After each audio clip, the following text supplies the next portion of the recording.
Karena Rasulullah SAW memerintahkan itu. Kata barang siapa yang sholat sunnah di malam hari, maka hendaklah yang menjadikan akhir sholat. Bacaan-bacaan Nabi SAW dalam sholat ini, kita akan lihat surah apa yang boleh baca, lalu kita coba merenungi maknanya. Karena saya pernah berbagi cara yang paling efektif, yang membuat kita bisa tentunya ya untuk mendapatkan kekhusyuan dalam sholat adalah. Nah sekarang kita coba lihat Al-Kafirun. Apa pesan Allah SWT di surah nomor 109 ini?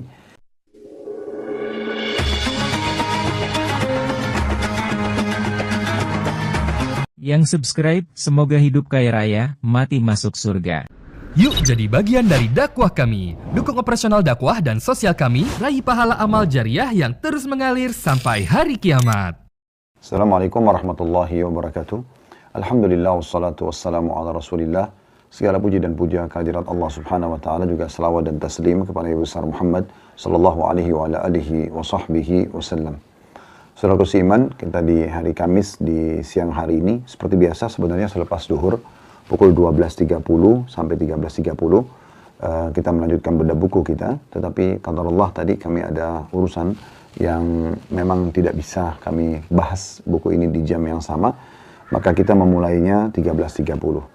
Dan di 13.30 ini insya Allah kita akan bahas sampai kurang lebih 14.30. Dan buku yang kita bedah seperti biasa, yaitu menghidupkan sunnah-sunnah yang terlupakan, yang ditulis oleh Haifa binti Abdullah Ar-Rashid.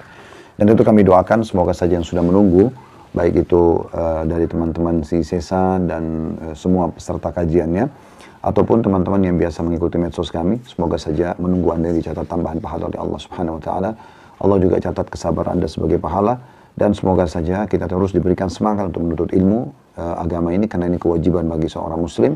Dan sebagaimana Allah satukan kita dalam majlis ilmu ini, semoga Allah satukan kita kelak juga di surga firdausnya tanpa hisab. Allahumma amin. Baik, kita akan melanjutkan bacaan-bacaan yang dibaca oleh Nabi SAW di sholat-sholat beliau. Pertemuan yang lalu kita sudah sempat membahas tentang bacaan di sholat Jumat dan juga di sholat Idul Fitri dan Idul Adha. Sekarang kita masuk ke bacaan sholat witir. Dan witir ini artinya ganjil.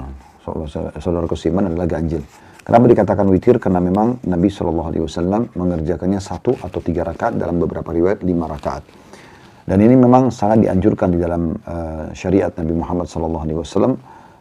Hanya saja memang tetap hukumnya berlaku sunnah muakkadah, sunnah yang sangat ditekankan. Nah, di antara dalil tentang masalah anjuran untuk witir ini adalah sabda Nabi SAW, Inna Allah zadakum salah wahiyal witra fasalluha fima baina salatil isya ila salatil fajr. Sungguhnya Allah Subhanahu wa Ta'ala telah memberikan kalian tambahan solat, maka jaga baik-baik, yaitu solat witir. Dan itu dikerjakan antara waktu solat isya hingga solat subuh. Dan ini hadis diriwayatkan oleh Ahmad. Dalam riwayat yang lain, dan riwayat ini juga riwayat yang sahih dari Abdullah bin Amr bin As radhiyallahu anhuma, di mana Nabi SAW mengatakan, Inna Allah zadakum salat fahafidhu alaiha wahiyal witr. Sesungguhnya Allah menambahkan salat untuk kalian, maksudnya selain yang wajib ya, yang sunnah yang sangat ditekankan, dan jagalah baik-baik, itu adalah witir. Maksudnya di sini jaga baik-baik adalah jangan sampai kalian ketinggalan witir. Karena jumlah minimalnya 1 rakaat, gitu kan? Jumlah maksimalnya 3 rakaat. Itu maksimalnya 5 rakaat dalam riwayat tadi yang sudah sempat kami sebutkan, riwayat yang menyebutkan Nabi SAW pernah mengerjakan 8 rakaat tahajud dan 5 rakaat witir. Dan Nabi SAW menganjurkan agar setiap orang di antara kita mengerjakannya dan mencintai ini karena memang ada witirnya, maksudnya ganjilnya. Karena Allah Subhanahu wa Ta'ala memang witir, Allah itu esa. Ya. Kata Nabi SAW dalam hadis Ali bin Abi Thalib radhiyallahu anhu, Inna Allah witrun yuhibbul witra fa'autiru ya ahlal Qur'an. Sungguhnya Allah itu witir atau ganjil, dan Allah menyukai ya, orang yang melakukan sholat witir, maka witirlah kalian wahai orang-orang yang mencintai Al-Quran. Jadi memang ini ada perintah, kita sebutkan sini, semuanya perintah, kerjakan, jaga, jangan luput dari kalian, gitu ya. Begitu juga dengan Ibnu Umar radhiyallahu anhu berkata, barang siapa yang sholat sunnah di malam hari, maka hendaklah yang menjadikan akhir sholatnya adalah witir. Karena Rasulullah SAW memerintahkan itu. Jadi misalnya kita betul-betul sudah nggak mau lagi sholat, di malam hari itu kita tutup dengan witir. Ya, walaupun cuma 1 rakaat gitu ya. Dan witir ini boleh dikerjakan sebelum tidur. Misalnya Anda mau kerjakan setelah ba'diyah isya, Anda witir.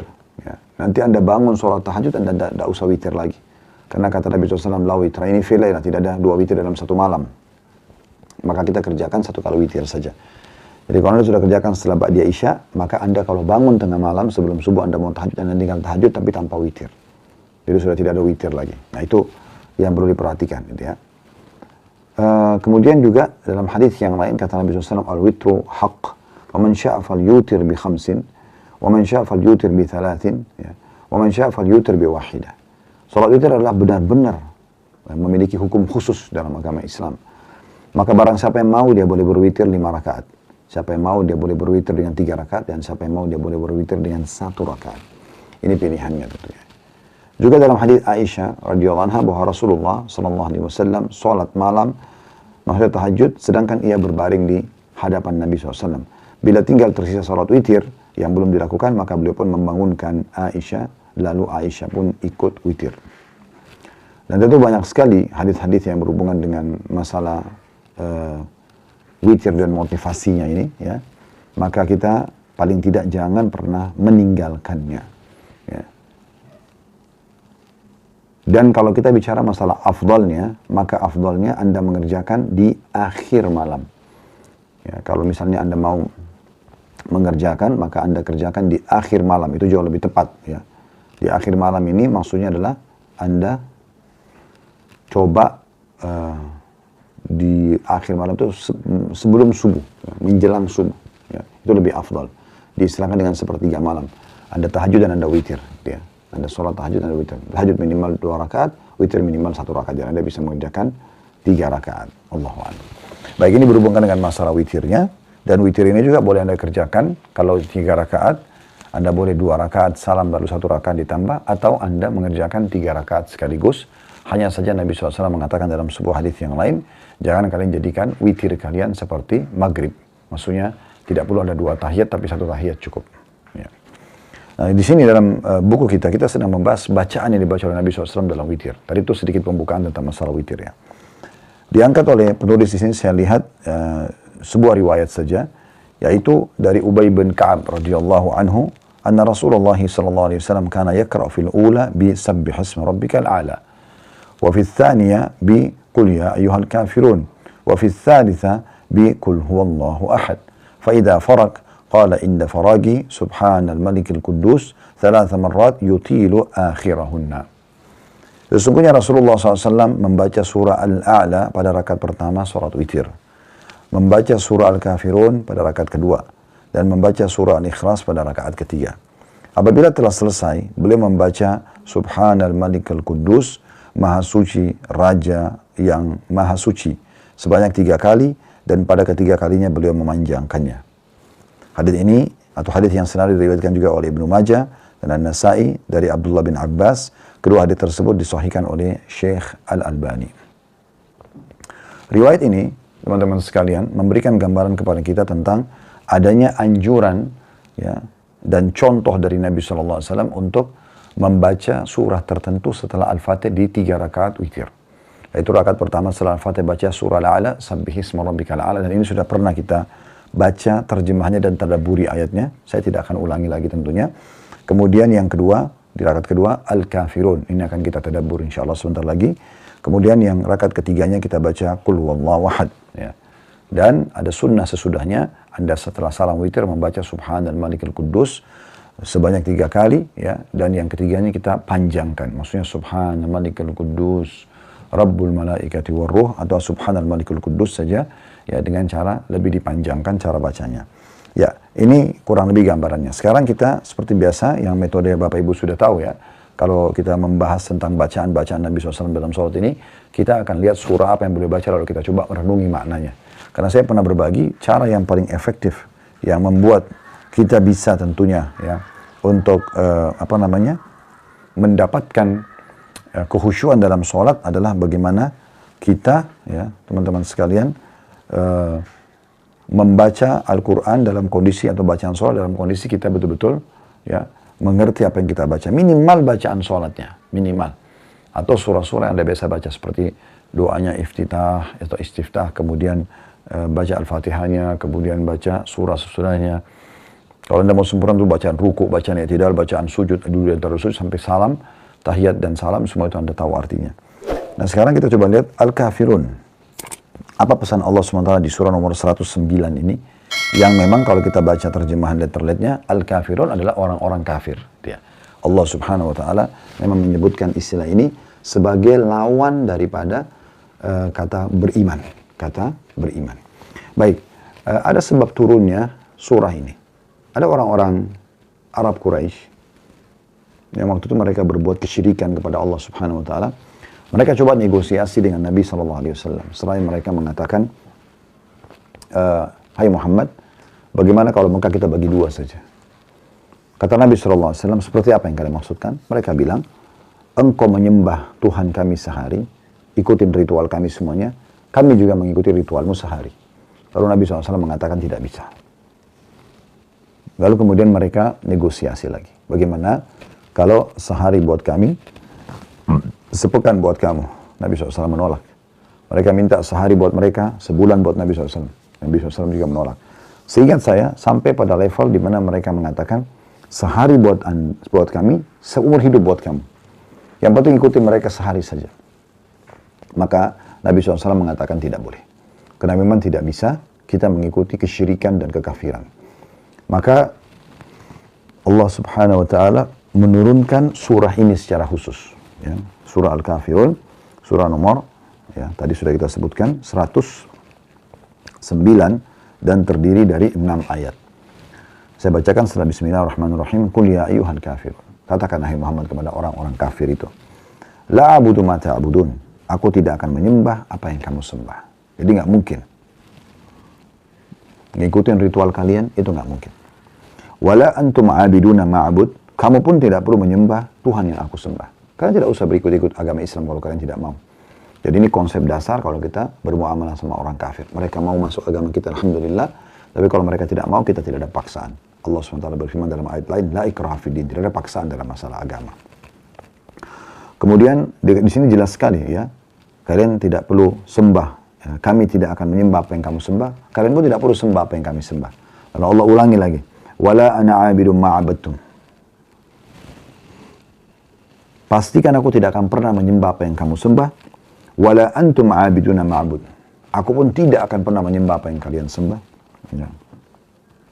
Maaf. Wala antum abiduna ma'bud. Dan kalian pun tidak perlu menyembah apa yang aku sembah. Lakum dinukum walidin. Kalian punya agama. Aku pun punya agama. Ya. Jadi ini konsep dasar dalam masalah agama. Tidak ada ya, negosiasi dalam masalah-masalah ini. Nah, ini yang kita dianjurkan untuk baca di banyak tempat ya. Kuliah ayat kafirun ini kita tahu, kita baca di rakaat pertama sunnat al-fajr. 2 rakaat antara azan dan iqamah subuh. Karena disunnahkan baca rakaat pertamanya al-kafirun, rakaat kedua al-ikhlas. Atau kuliah ayat kafirun dan qul huwallahu ahad. Kita juga tahu, dianjurkan membaca surah yang sama. Al-Kafirun rakaat pertama, Al-Ikhlas rakaat kedua, itu dibaca di saat kita sholat ba'diyah isya, ba'diyah maghrib. Ba'diyah maghrib. Dan dianjurkan juga baca pada saat kita sedang sholat 2 rakaat di belakang maqam Ibrahim. Berarti memang ada diulang-ulangi. Kalau kita bicara masalah witir sekarang, berarti perlu kita menanamkan konsep ya, al-wala wal bara ini ya. Bagaimana kita betul-betul berlepas diri dari ibadahnya orang-orang kafir dan kita justru fokus kepada ibadah kita sebagai seorang muslim.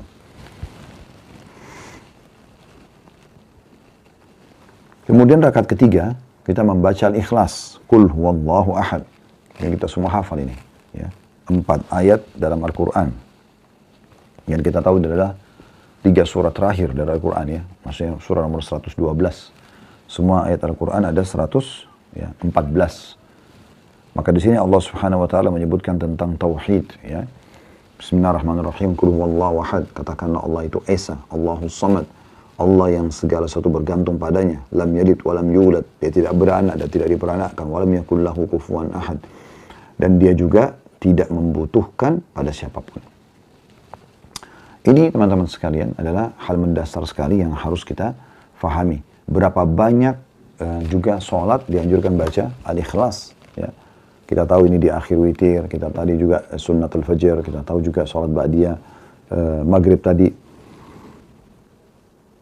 Kemudian juga di belakang maqam Ibrahim, gitu ya. Kurang lebih seperti itu. Nah ini masalah witirnya. Sekarang kita masuk bacaan di sholat subuh hari Jumat. Dan ini tentu teman-teman sekalian, Nabi SAW membaca dua surah yang sedikit agak panjang, kurang lebih 30 ayat, ya dua-duanya 30 ayat, As-Sajdah dan Al-Insan.